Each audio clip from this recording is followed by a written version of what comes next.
আচ্ছা, এখন যে ভিডিওটা করতে এসেছি অবশ্যই আবার টিনু সুন্দরী কমেন্ট বক্স নিয়ে ভিডিও করতে এসেছি।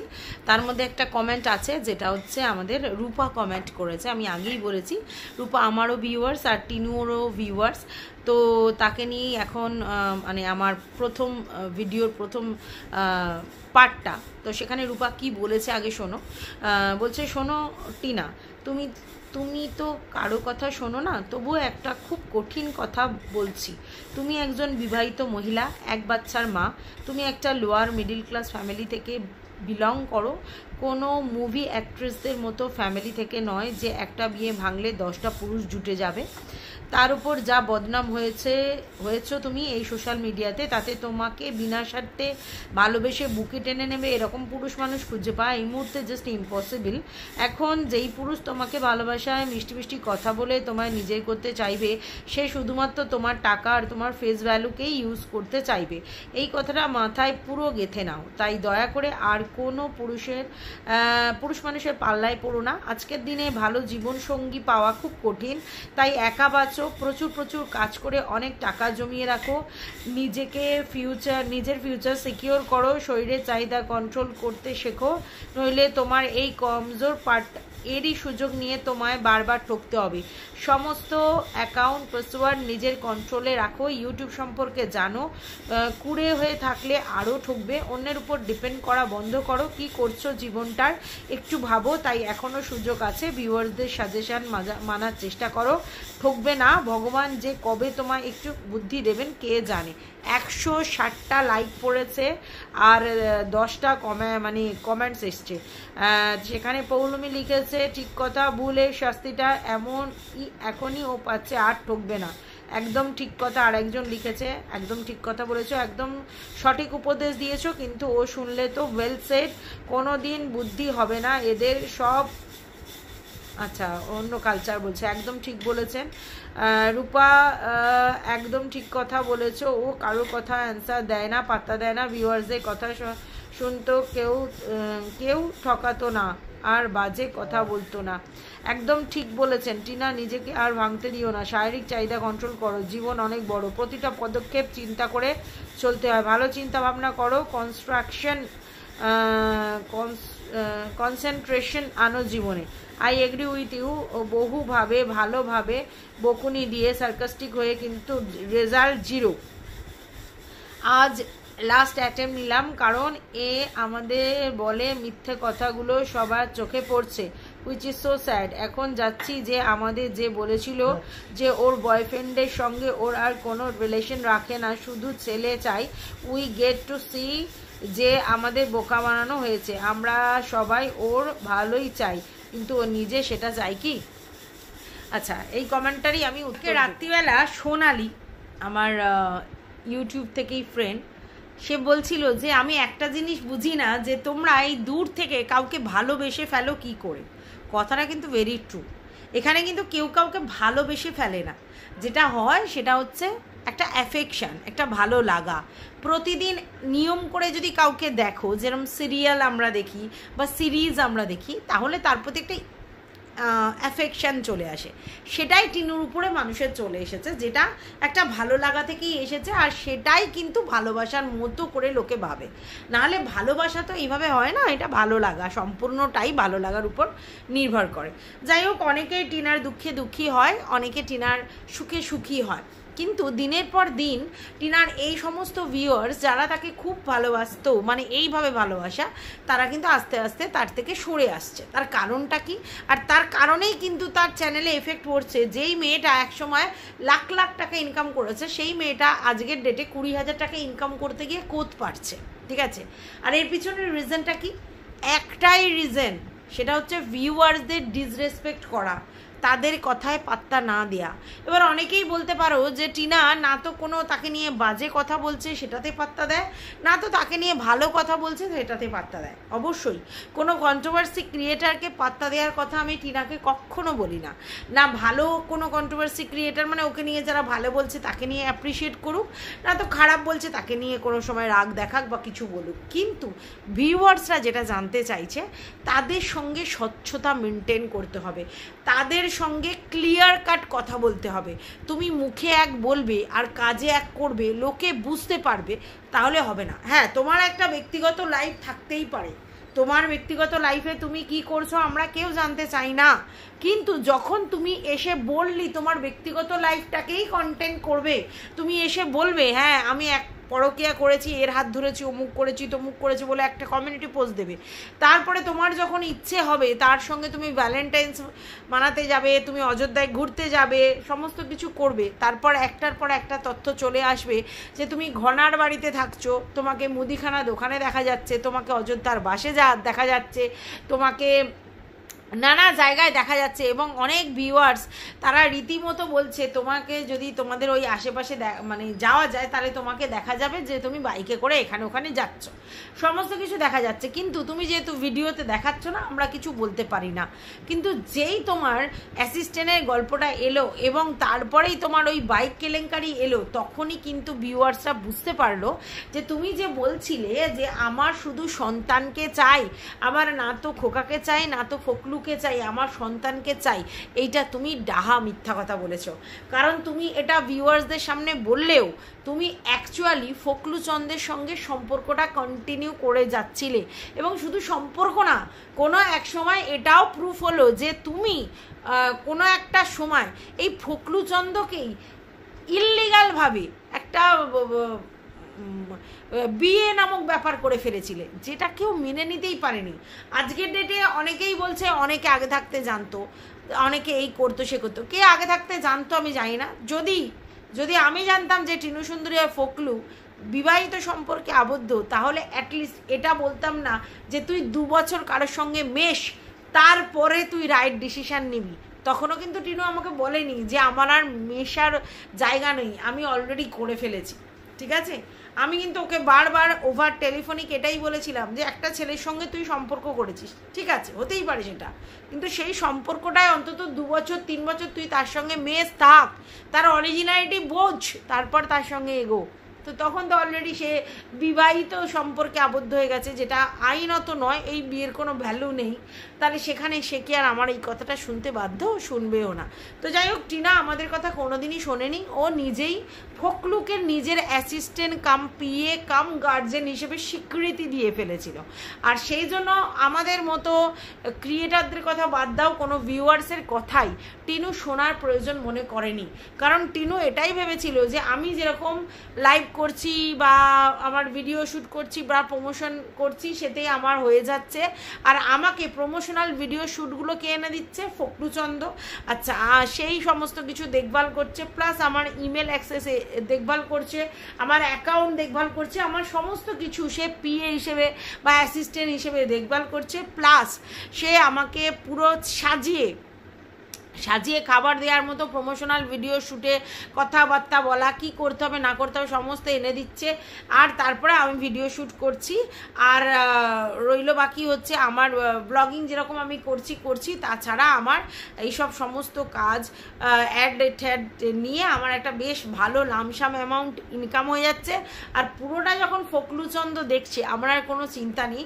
ইভেন আমি যে মানে কি বলবো ফ্ল্যাটে রয়েছি, সেখানে খাওয়া দাওয়া হ্যানা ত্যানা সবসময় যে আমি সবটা করছি তাও নয়, তাহলে এরকমভাবে আমার চলে যাচ্ছে। অ্যাকচুয়ালি বেসিক্যালি আমার গায়ে হাওয়া লাগিয়ে চলে যাচ্ছে।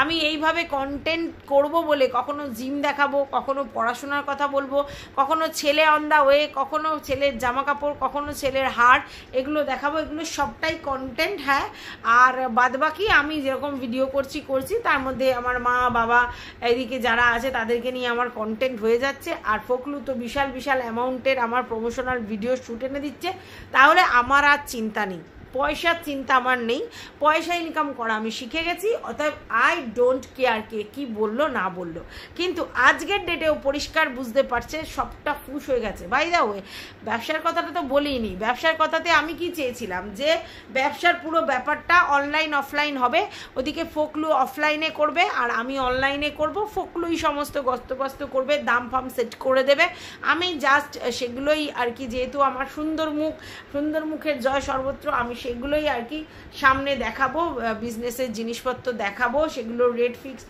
সবই করা থাকবে। আমি তারপরে সেই অর্ডারগুলো ফকলুচন্দই হোয়াটসঅ্যাপে নেবে, তারপর আমি প্যাকিংটা করব, সে আবার সেটা ডেলিভারি করবে। তাহলে সোনায় সোহাগা, পয়সারও অভাব নেই, খাটুনতিও আমার সেরকম হলো না, আর ফকলুই যখন সমস্ত কিছু দেখছে, তাহলে আমার কারোর কথা শোনার কি দরকার।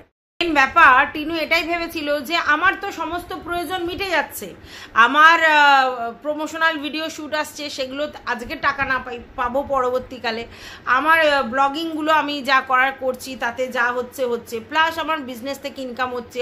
আর ও বলেছে বিশাল টাকা বিজনেস থেকে ইনকাম হচ্ছিল, মানে সোনায় সোহাগা পুরো আর কি হাওয়ায় ভাসছিল। তিনটে জায়গা থেকে ইনকাম হচ্ছে, একসঙ্গে এত টাকা ইনকাম করছি, আমাকে এখন কে দেখে? তাহলে সেখানে চুনোপুটি ভিউয়ার্স কারা কি বলছে সেটা কি টিনার তখন মাথায় ছিল? কিন্তু এটা জানে না যে বিন্দু বিন্দুতেই সিন্ধু হয়। এই যে ভিউয়ার্সরা, তাদের মুষ্টিমেয় সমষ্টি মতো সব সমষ্টিগত সবাই একত্রিত হয়েই কিন্তু ওকে ভিউজ দিচ্ছে। তারা যদি টলে যায় তাহলে কিন্তু ফুস হয়ে পড়বে। আর আজকের দেখুন সেটাই হয়েছে। ভিউয়ার্সদের দিনের পর দিন নেগলেক্ট করে, ভিউয়ার্সদের দিনের পর দিন মিথ্যা কথা বলে গেছে টিনু, আর তারই খেসারত কিন্তু দিচ্ছে টিনু আজকের। এবার তোমরা বলবে যে কেন আপনারা কি জানতেন না যে আমাদের ফকলুচন্দ আছে? আরে ভাই, সব কিছু হাওয়ায় হাওয়ায় অনেকেই বলেছে, সেখানে কোনো কিছু প্রমাণ নেই। কিন্তু কথাটা হচ্ছে আজকের ডেটে অনেক অনেক জায়গায় ভিউয়ার্সরা প্রমাণ পাচ্ছে। তখনও যদি টিনু মিথ্যা কথা বলে কেন? টিনু তো আগেই আমাদেরকে বলেছিল যে ও পরকীয়া করেছে এবং ওর ফকলুর সঙ্গে সম্পর্ক আছে, এটা তো স্বীকার করেছে। এবং আমরা তো জানতাম যে ও পরকীয়া করেছে, ও বাচ্চা রেখে চলে এসেছে, ওর বরের সঙ্গে ওর পোষায়নি, ওর এখনও ডিভোর্স হয়নি। কিন্তু আমরা কি জানতাম না যে ও ক্রাইম করেছে, যে অন্য কারোর সঙ্গে ও ইল্লিগালভাবে একটা এরকম সম্পর্কে আবদ্ধ হয়েছে। পরকীয়া কিন্তু বৈধ, কিন্তু তুমি এই বাইগামি করতে পারো না, এটা গেল। দ্বিতীয় কথা, এই যে বাচ্চার ব্যাপারটা, বাচ্চা সে আনতে পারেনি, থানায় বসেছিল, এটুকুনি আমরা জানি। কিন্তু পরবর্তীকালে তার মতবদল হয়ে গেছিল এই ফকলুর সঙ্গে থাকা, এবং ফকলুর মা বাবা চায়নি বলে ও বাচ্চাটাকে ওর সঙ্গে নেয়নি। ভাবো তাহলে, অথচ ওই ফ্যামিলিতে ও থাকবার কথা চিন্তা করে সেখানে লাখ লাখ টাকা খরচা করে ঘর দর করেছে। তাহলে ভিউয়ার্সরা এগিয়ে যাবে না? যেই বাচ্চার জন্য তোকে সবাই সাপোর্ট করেছে, যে বাচ্চা তোর কাছ থেকে ডিট্যাচ, তুই বাচ্চা ফিরে পেতে চাইছিস, যে বাচ্চাকে তোর কাছে চাইছিস, বাচ্চার জন্য তুই মরিয়া হয়ে আছিস, তুই এত কেস কামানি থানা পুলিশ করছিস, আর সেই বাচ্চাকে তুই নিতে চাসনি শুধুমাত্র ফকলুচন্দের বাবা মা সেটাকে সাপোর্ট করেনি বলে, ওই বাড়িতে থাকবি বলে, আবার সেখানে তুই পয়সা খরচা করে সেই ঘর দৌড় করে দিয়েছিস। তাহলে তোকে কি বলবে বল? তোকে সাপোর্ট করবে? তখন কেউ করবে না। কারণ তুই জানবি, তুই একটা মা, সব থেকে আগে তোর এটা পরিচয়, তুই তোর বাচ্চাকে কখনো নেগলেক্ট করতে পারিস না। তাহলে ভিউয়ার্সরা তোকে কি করে সাপোর্ট করবে? তুই পরকীয়া করেছিস, যেমন তোকে সেটা জেনেও সাপোর্ট করেছে যে তুই পরকীয়া করেছিস, ভুল করেছিস, কিন্তু সেই ভুল থেকে তুই নিজেকে শুধরে নিয়েছিস, এবং তোর বর তোকে দিনের পর দিন মানে সোশ্যাল মিডিয়াতে বিক্রি করেছে, এর জন্য তোর উপর সবাই সিম্প্যাথি দেখিয়েছিল। কিন্তু তুমি এই রকম উদ্ধতনেস দেখাবে, তুমি ফকলুর সঙ্গে ঘুরে বেড়াবে, ফকলুর সঙ্গে থাকবে, ফকলুর বাড়িতে গিয়ে থাকবে, ফকলুকে ফ্ল্যাটে এনে রাখবে, ফকলুকেই অ্যাসিস্ট্যান্ট করবে, ফকলুর সঙ্গেই তুমি থাকবে, ফকলুই তোমার সব, আর তুমি বাচ্চার ব্যাপারটাই আর লোকের কাছে বলছো না, কোনো ব্যাপার না, তাহলে তোমাকে কে সাপোর্ট করবে?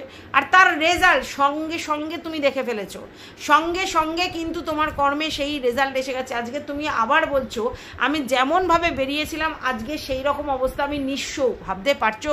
যেই মেয়েটা 20-22 লাখ টাকা ইনকাম করেছে ভিডিও করে করে করে, আর সেই মেয়েটা আজকের বলছে সে নিঃস্ব। এত এত টাকা তাহলে কোথায় নষ্ট করেছে? ফকলু ঝেড়েছে, খেয়েছে, মেখেছে, পড়েছে, তারপরে তো ফকলুর বাড়িঘর যা করেছে, সেভিংস টাকা চুরি করেছে বাদ দাও, তারপর তার মা বাবার পিছনে খরচা করেছে, নিজে আয়েশারাম ফুর্তি করেছে, তো সেভিংস কি করেছিস তুই? তাহলে এইভাবে আজকে তোর নাকি টাকা নেই যে তুই বিজনেস করবি, ভাবা যায়? মানে কি পরিণতিতে এসে তোর দাঁড়িয়েছে। তাহলে তুই যে এই 1.5 বছর ইনকাম করলি পুরো বেকার। তো যাই হোক, যেটা করে ফেলেছিস সেটা করে ফেলেছিস, পাস্টের দিকে তাকিয়ে আর লাভ নেই। নতুন করে শুরু কর, বিজনেসটা রানিং কর, নিজে পরিশ্রম কর, আর প্রমোশনাল ভিডিও নিজে যেটা পারবি সেটাই করবি। দরকার নেই অন্য বেশি বেশি প্রমোশন করার, যেটুকুনি নিজের দ্বারা হবে, নিজের কর্মক্ষমতার দ্বারা হবে, নিজের পরিশ্রমের দ্বারা হবে সেটা কর। আর ব্লগিং তো আছে। আর ভিউয়ার্সদের সঙ্গে স্বচ্ছ রিলেশন রাখ, ভিউয়ার্সদের সঙ্গে কথাবার্তা ফেয়ার রাখ, তাহলে দেখি ভালো হবে।